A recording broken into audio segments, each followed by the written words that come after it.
तर मंडळी, उद्या येत आहे पवित्र अक्षय तृतीय. पण या दिवशी एक छोटी चूकही तुमच्या घरातील लक्ष्मी कायमची दूर नेऊ शकते, असं शास्त्रामध्ये सांगितलं गेलं आहे. अनेक लोक नकळत अशा वस्तू दान करतात ज्या दारिद्र्य आणि संकटांना आमंत्रण देतात. तुम्हीही ही चूक करत नाही ना? आजच सत्य जाणून घ्या. श्री स्वामी समर्थ. नमस्कार मंडळी, तुम्हा सर्वांचं आपल्या एका नवीन व्हिडिओमध्ये स्वागत करते. तर पहा मंडळी, उद्या आहे अक्षय तृतीय. अक्षय तृतीय या सणाला खूप म्हणजे खूप महत्त्व आहे. अक्षय तृतीय हिंदू धर्मातील अत्यंत शुभ सण असून हा दिवस 3.5 मुहूर्तापैकी एक असल्याने याला शुभ दिन मानतात. या दिवशी काही वस्तू खरेदी करणं अत्यंत भरभराटीचे लक्षण मानले जाते. देवी लक्ष्मी आणि विष्णूजींची पूजा केल्याने त्यांची कृपा या दिवशी मिळते आणि घरात सुख शांती येते, समृद्धी मिळते अशी मान्यता आहे. धार्मिक पौराणिक कथेनुसार भगवान श्रीकृष्णाने पांडवांना अक्षय पात्र भेट दिली होती. यामुळे त्यांना आपल्या प्रवासात उपाशी राहावे लागणार नाही, कारण अक्षय या शब्दाचा अर्थच आहे अश्विनी, म्हणजेच की कधीही न संपणारा. यामुळे हा दिवस पवित्र मानतात, कारण या दिवशी खरेदी केल्याने वस्तू शुभ परिणाम देते आणि आयुष्यात भरभराटी देखील घेऊन येते.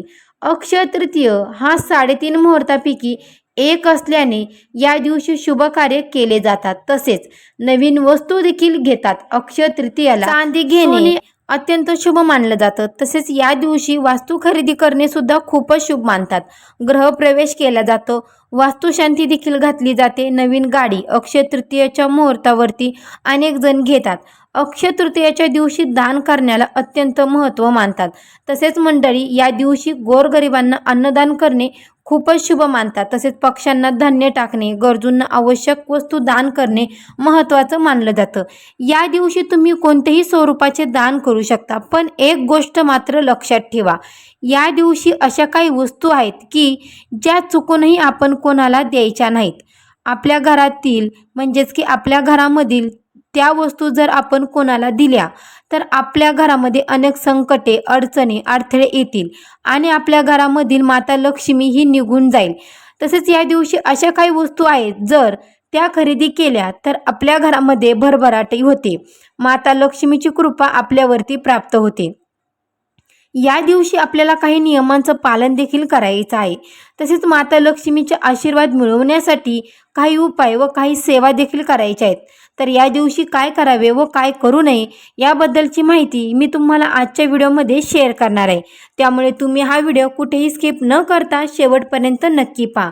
आणि हो, चॅनेलवरती जर तुम्ही नवीन असाल तर आपल्या चॅनेलला देखील सबस्क्राईब करा आणि कमेंट बॉक्समध्ये ओम माता लक्ष्मी लयला किंवा ओम महालक्ष्मी नमः लयला विसरू नका, जेणेकरून आपल्याला देखील माता लक्ष्मीचा आशीर्वाद नक्कीच प्राप्त होईल. तसेच शेजारी नोटिफिकेशन बेल देखील प्रेस करा, जेणेकरून मी जेव्हा पण व्हिडिओ बनवेल तर तो व्हिडिओ सर्वात अगोदर तुम्हाला दिसेल. तर पहा मंडळी, अक्षय तृतीयेच्या दिवशी आपण सकाळी लवकर उठायचं आहे. अगदी तुम्ही ब्रह्ममुहूर्तामध्ये उठले तरीही चालेल, पण अक्षय तृतीयेच्या दिवशी आपण माता लक्ष्मी आणि भगवान विष्णू यांची पूजा करायची आहे.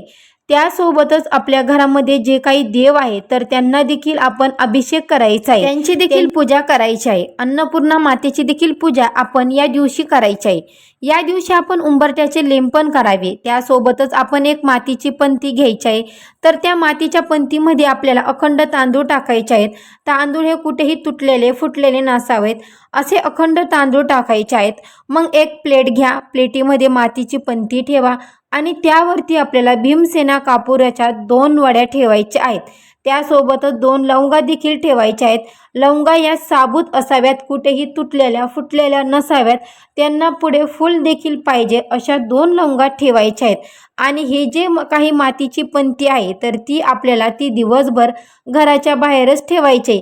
आपण जेव्हा पण सकाळी पूजा कराल तेव्हापासून ती घराबाहेरच ठेवा आणि जेव्हा संध्याकाळी होईल, जेव्हा माता लक्ष्मी येण्याची वेळ असते, संध्याकाळी दिवा लागण्याची वेळेस आपण ती पंती, त्यामधलं जे काही वस्तू आहे तर त्या आपल्याला तिथे जाळायच्या आहेत. अगदी त्यामध्ये तुम्ही एक्स्ट्रा भीमसेना कापूर टाकला तरीही चालेल.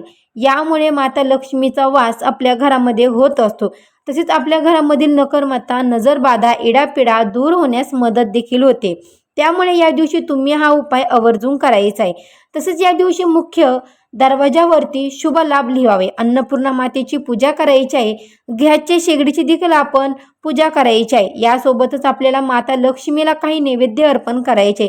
आता अगदी तुम्ही या दिवशी घरामध्ये अक्षय पात्र देखील भरू शकता, कलश देखील मांडू शकता. प्रत्येक ठिकाणची पद्धत ही वेगवेगळी असते. तुमच्याकडे जशी पद्धत असेल तशा पद्धतीने तुम्ही या दिवशी पूजा सेवा करायची आहे. तर पहा मंडळी, आपण काय करायचं आहे, तर आपण माता लक्ष्मीला शुद्ध जलाने त्यानंतर पंचामृताने अभिषेक करायचा आहे. ओम महालक्ष्मी नमः, ओम महालक्ष्मी नमः या मंत्राचा जप करत राहायचा आहे. त्यासोबतच माता लक्ष्मीला आता जे काही वस्तू प्रिय आहे तर त्या सर्व वस्तू तुम्ही त्यांना अर्पण करू शकता. अगदी कमळाचं फूल असेल किंवा गुलाबाचं फूल असेल तर ते देखील तुम्ही माता लक्ष्मीला अर्पण करायचं आहे. पण सर्वात महत्त्वाचं म्हणजे या दिवशी 2 गोष्टी अशा आहेत की ज्या जर तुम्ही माता लक्ष्मीला अर्पण केल्या तर आपल्या घरातील दुःख, दारिद्र्य, गरिबी नक्कीच दूर होईल व माता लक्ष्मीचा आशीर्वाद आपल्याला प्राप्त होईल. तर या दिवशी अगदी तुम्ही धने खरेदी करायचे आहेत. त्यासोबतच मीठ देखील खरेदी करायचं आहे. अगदी सोने चांदी खरेदी करणं शक्य असेल तर त्या वस्तू तुम्ही खरेदी करू शकतात. पण आता प्रत्येकालाच काही सोने चांदी खरेदी करणं शक्य होत नाही. अशा वेळेस तुम्ही धने आणि मीठ आवर्जून खरेदी करायचं आहे. तर अख्खे धने घ्यायचे आहेत. आता तुमच्याकडे मातीचं सुगडं असेल तर त्यामध्ये तुम्ही ते धने ठेवतात. तसेच एका सुगडामध्ये मीठ देखील ठेवायचं आहे. आता जर सुगडे नसेल तर आपण 2 वाट्या घ्यायच्या आहेत. एका वाटीमध्ये आपण धने ठेवायचे आहेत, दुसऱ्या वाटीमध्ये आपण मीठ ठेवायचं आहे.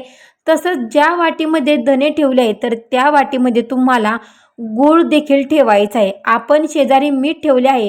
माता लक्ष्मीला एक दिवा देखील प्रज्वलित करायचा आहे. शुद्ध तुपाचा दिवा तुम्ही या दिवशी आवर्जून प्रज्वलित करा आणि या दिव्यामध्ये आपण भीमसेना कापुराची वडी कुस्करून टाकायची आहे. यामुळे माता लक्ष्मीचा वास हा आपल्या घरामध्ये होत असतो. तसेच या वासाने माता लक्ष्मी आपल्या घराकडे आकर्षित होत असते. आता धने हे धन प्राप्तीसाठी खूप महत्त्वाचे समजले जातात. जेव्हा धनत्रयोदशी असते तेव्हा आपण धन्याची देखील पूजा करत असतो. त्याचप्रमाणे या दिवशी धने आणि गुळाचं नैवेद्य माता लक्ष्मीला अर्पण करायचं आहे. तसेच दुसरे आहे मीठ. तर ते जेव्हा समुद्रमंथन झाले होते तेव्हा माता लक्ष्मीसोबत मीठ देखील आले होते. त्यामुळे मिठाला माता लक्ष्मीचं रूप समजले जाते. त्यामुळे मिठाची देखील पूजा आपण या दिवशी आवर्जून करायची आहे.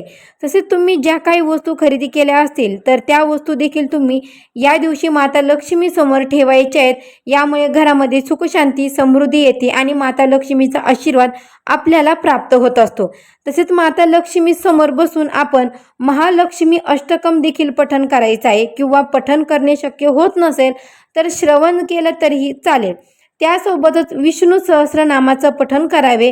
विष्णू सहस्रनामामध्ये भगवान विष्णूंचे 1000 नामांचा उल्लेख आहे. अगदी म्हणणे शक्य होत नसेल तर मोबाईलवरती लावून द्या, श्रवण केले तरी पण चालेल. या दिवशी विष्णू सहस्रनाम जरूर पठण करावे. त्यासोबतच अक्षय तृतीयेची कथा ही देखील या दिवशी आपण आवर्जून ऐकायची आहे. तुम्ही मोबाईलवरती लावून द्या, श्रवण केलं तरी पण चालेल. पण अक्षय तृतीयेच्या दिवशी जर आपण काही दान केले तर त्याचं कित्येक पटीने पुण्यफळ आपल्याला मिळते. कारण की या दिवशी केलेल्या दान वस्तू या आपल्याला अक्षय पुण्यफळ देत असतात. असं म्हटलं जातं अक्षय तृतीयेच्या दिवशी कोणत्या वस्तू दान कराव्यात, तर अक्षय तृतीयेच्या दिवशी पाण्याने भरलेलं भांडे दान करणे खूपच शुभ मानलं जातं. मग तुम्ही अगदी मातीची भांडी असतील किंवा अगदी मातीचा माठ असेल तर तो दान केला तरी पण चालेल.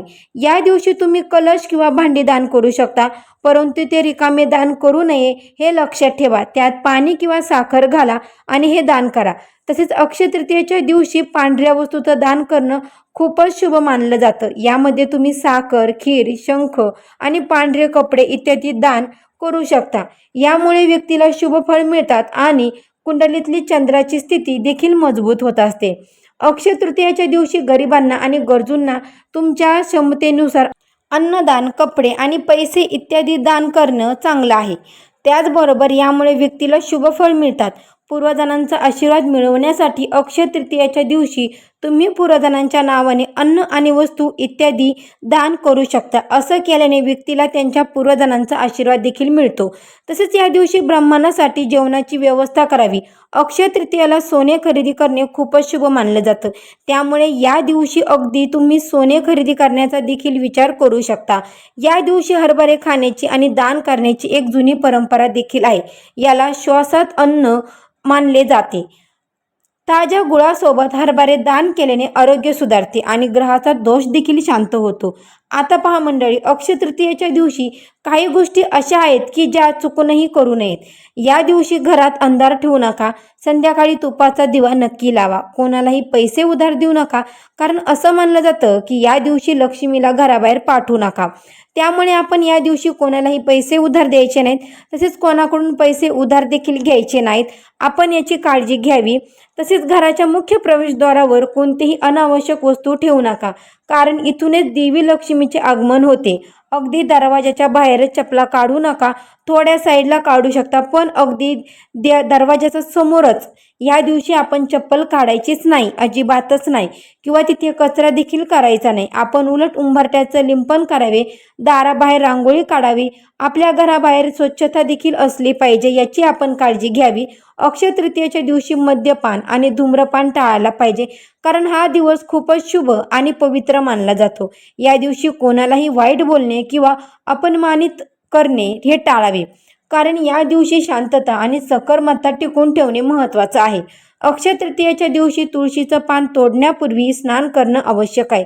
असं सांगितलं जातं. या दिवशी माता लक्ष्मी आणि भगवान विष्णूची एकत्र पूजा करणे चांगलं मानलं जातं. त्यामुळे दोघांची पूजा एकत्र करावी. या दिवशी सात्विक आहार घेणं, म्हणजेच की फळे, दूध आणि भाज्या यांचा आहारात समावेश करणे चांगले असते. तसेच देवदेवतांच्या पूजेसाठी जितका हा दिवस महत्त्वाचा आहे, तेवढा दिवस पितरांसाठी सुद्धा खास आहे आणि पूर्वजांचं ऋण फेडण्याचा म्हणून हा दिवस पाळला जातो. पूर्वजांच्या स्मृतींना उजळून देऊन त्यांचे स्मरण केले जाते. मातीचे मडके ज्याला आपण कर म्हणतो, तर ते आणून त्यामध्ये पाणी भरून त्यांची देखील पूजा केली जाते. त्याचप्रमाणे काही लोकांना आपल्या पितरांच्या नावाने जेवायला सुद्धा घातलं जातं. या दिवशी ब्राह्मणांना दान भोजन दिले जाते आणि या दिवशी सुखसमृद्धीसाठी केलेल्या उपासनेमुळे आपल्यावर होणाऱ्या देवदेवतांच्या कृपादृष्टीचा कधीही क्षय होत नाही. अक्षय या शब्दामध्येच आहे, कधीही क्षय न पावणार, कधीही विनाश न पावणारे. अक्षय तृतीयेच्या दिवशी मनुष्य जे काही कर्म करतो तो कधीही क्षयाला जात नाही, म्हणजेच की त्याचे पुण्य हे अक्षय होते. तर या दिवशी आपण पितरांना देखील नैवेद्य दाखवायचा आहे. त्यासोबतच आपण या दिवशी पितरांसाठी आपल्या घरामध्ये दक्षिण दिशेला दिवा लावायचा आहे. मातीची पंती घ्या मंडळी, त्यामध्ये तिळाचं तेल टाकावे, थोडेसे काळे तीळ टाकावे. दुहेरी वातीची एक वात करायची आहे. त्या वातीला तुम्हाला हळदी कुंकू लावायचं आहे. दिवा प्रज्वलित करायचा आहे. फूल व्हायचं आहे आणि असा दिवा आपण आपल्या पूर्वजांसाठी म्हणजेच की पितरांसाठी लावायचा आहे. आणि हो मंडळी, ओम पितृदेवताय नमः, ओम पितृदेवताय नमः या मंत्राचा जेवढा वेळ शक्य होईल तेवढा वेळा आपल्याला जप देखील करायचा आहे. यामुळे आपल्याला आपल्या पूर्वजांचा पितरांचा आशीर्वाद देखील प्राप्त होत असतो. तर आता या दिवशी अशा कोणत्या वस्तू आहेत की ज्या चुकूनही आपण कोणाला द्यायच्या नाहीत, तर त्याबद्दल बोलूया. बघा मंडळी, तुम्ही जर आपल्या चॅनलवर नवीन आले असाल तर सबस्क्राईब करायला अजिबात विसरू नका आणि कमेंट बॉक्समध्ये ओम पितृदेवताय नमः लिहायला विसरू नका. तर पहा मंडळी, सर्वात महत्त्वाचं म्हणजे अक्षय तृतीय म्हटलं की आपण नवीन साडी घालतो आणि त्यासोबतच आपली मैत्रीण असेल, शेजारीण असेल तर ती देखील नवीन साडी घालते आणि आपल्याला एकमेकींची साडी देखील आवडते. पण या दिवशी चुकूनही आपण कोणाची साडी परिधान करायची नाही किंवा आपली देखील साडी कोणाला नेसायला द्यायची नाही, याची आपण काळजी घ्यायची आहे. अगदी तुम्हाला एखाद्या व्यक्तीला द्यायची असेल तर तुम्ही नवीन साडी देऊ शकता, पण चुकूनही आपली साडी, जुनी साडी स्वतःची या दिवशी कोणालाही द्यायची नाही. किंवा आपण वापरलेल्या जे काही वस्तू आहेत तर त्या वस्तू देखील या दिवशी चुकूनही दान करायच्या नाहीत, याची आपण काळजी घ्यायची आहे. तसेच आता साडी तर झाली, पण ज्या काही ज्वेलरी आहेत, मंगळसूत्र असेल किंवा इतर काही ज्वेलरी असतील तर त्या आपल्याला ज्वेलरी देखील आपण या दिवशी कोणालाही देऊ नका. तुम्ही नवीन घेऊन देऊ शकता, पण तुमच्या स्वतःची ज्वेलरी अजिबात कोणाला देऊ नका. जे काही तुम्ही वापरत असाल दागिने आहेत तर ते आपण कोणालाही द्यायचे नाहीत. आता पहा मंडळी, कारण पहिलं जे काही दागिने आहेत तर ते सौभाग्य संबंधित असतात. आपल्याला 16 शृंगाराची साहित्य असतात. आपण जर ते कोणाला दिले तर आपल्या पतीच्या कुंडलीमधील जो काही शुक्र ग्रह आहे तर तो सुद्धा पूर्णपणे कमकुवत होतो आणि शुक्र ग्रह हा धनाशी संबंधित मानला जातो. तर यामुळे या दिवशी आपले दागिने, मूल्यवान वस्तू, आपल्या साड्या जे काय आहे तर ते इतर स्त्रियांना अजिबात देऊ नका. त्याचबरोबर या दिवशी काळ्या वस्तूंचं म्हणजेच की पहा मंडळी, ज्या काही काळ्या वस्तू असतील तर म्हणजेच की काळ्या रंगाची साडी देखील असेल किंवा तुम्ही या दिवशी चुकूनही कोणाला द्यायची नाही. काळ्या रंगाची साडी, काळ्या रंगाचा कुर्ता, तसेच आपण बघा देखील काळ्या रंगाची साडी तर कोणाला द्यायची नाही. तुम्ही परिधान देखील करू नका. काळ्या रंगाच्या बांगड्या देखील परिधान करू नयेत. आपण याची काळजी घ्यायची. आता दुसरी म्हणजे मीठ. मीठ हे साक्षात माता लक्ष्मीचं स्वरूप मानलं जातं. आपण या दिवशी मिठाची पूजा करायची आहे. पण या दिवशी कोणत्याही महिलेने जर तुमच्याकडे मीठ मागितलं तर चुकूनही देऊ नका. जीव गेला तरीही चालेल, पण मीठ हे कोणाला देऊ नका. भलेही आपल्या घरामध्ये जास्त असेल तरी पण मीठ देऊ नका. त्यानंतर तिसरी वस्तू आहे ती म्हणजे धने. आता धनप्राप्तीसाठी खूप महत्त्वाचं समजलं जातं आणि या दिवशी आपण धन्याची, मिठाची पूजा देखील करत असतो. त्यामुळे या दिवशी धने आणि मीठ हे कोणालाही देऊ नका, कारण की साक्षात माता लक्ष्मीचं स्वरूप आहे. जर आपण ते कोणाला दिले तर आपल्या घरामध्ये अलक्ष्मीचं आणि दुःख, दारिद्र्य, गरिबीचा वास असतो. त्यामुळे चुकूनही मीठ आणि धने आपल्याला द्यायचं नाही. त्यानंतरची वस्तू आहे ती म्हणजे झाडू. आता झाडू तर साक्षात माता लक्ष्मीचं स्वरूप समजलं जातो. आपण या दिवशी झाडूची पूजा देखील करत असतो. पण या दिवशी आपण आपल्या झाडू कोणालाही देऊ नका. आता सहसा झाडू तर कुणी मागत नाही, पण शेजारी नवीन कुणी जर राहायला आलं असेल तर अशा व्यक्तीने झाडू मागत असतात.